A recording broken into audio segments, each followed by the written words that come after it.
I mentioned Kell Brook there. It was reported recently that Amir Khan had asked for step-aside money for Conor Benn to fight Kell Brook. Is that just a way of kind of maximising his own kind of potential in commercially, if you like? Does he genuinely intend to fight again?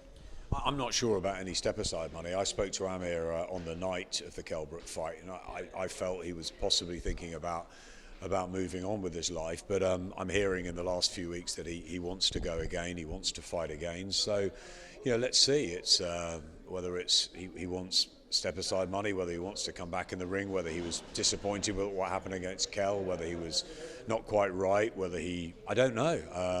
I haven't spoken to him myself since the night, just swapped a couple of messages to see how he was, but the feeling I'm getting and I'm hearing is that he might want to go again. So all the attention was on whether Kell Brook would go again or whether he'd call it a day, and it obviously looks like he does want to fight on, and there's talks of the likes of your Conor Benns or your Chris Eubanks, but it seems like Amir Khan might want to join the party again. And look, it was a difficult night for him on February the 19th. He showed all the bottle and all the heart and all the grit and all the determination that we love about Amir Khan. But he sat with me afterwards in the post-fight presser and said he just didn't feel right. He didn't feel himself, and whether that's a sign that it's time to think about other things, or whether that's just something that didn't happen in training or didn't happen just on the night, or Kell Brook was too good. Who knows? But it's up to him and his team to sit down and think about what they want to do and make the next move. And we'll act accordingly when we find out.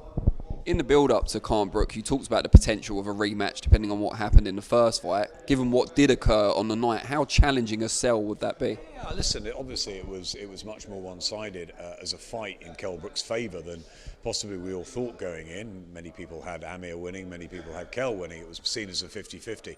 I think what we knew is that we couldn't predict anything, so it didn't really surprise actually that sort of one dominated. Maybe it was a case of sort of who had more left at that point, and Kell Brook roll back the years.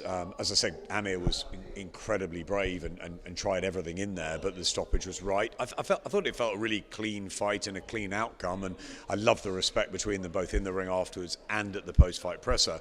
And I thought that's it. That's the sort of, there was closure. So I feel that would be a sort of odd one to go again with it. But he has got the rematch clause, and if he does want to fight on, we'll have to see what he wants to do. But I wonder if he'll want to go back in with Kell. I think that's sort of done now, and it'd just be interesting to see what both of them decide to do, because neither of them have got, in my eyes, have got anything to prove in the boxing world.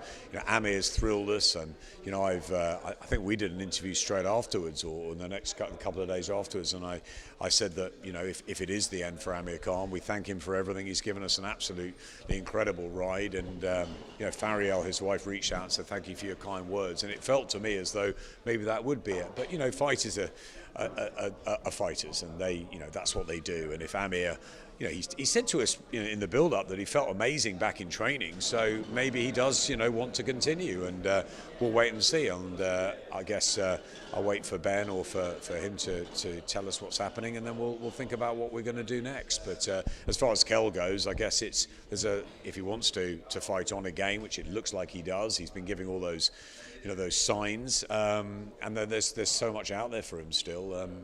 Should he want to stay around the welterweight limit, I think that's tight for him. At 149 he just about made, or move up and into maybe the territory of a Chris Eubank Jr. So lots of plates spinning around, and I think they'll all fall. And while they make their decisions and we wait, we concentrate on what's at hand, which is March the 26th at Wembley, April the 2nd in Newcastle, and April the 16th in Coventry, and I can't wait to be at all three.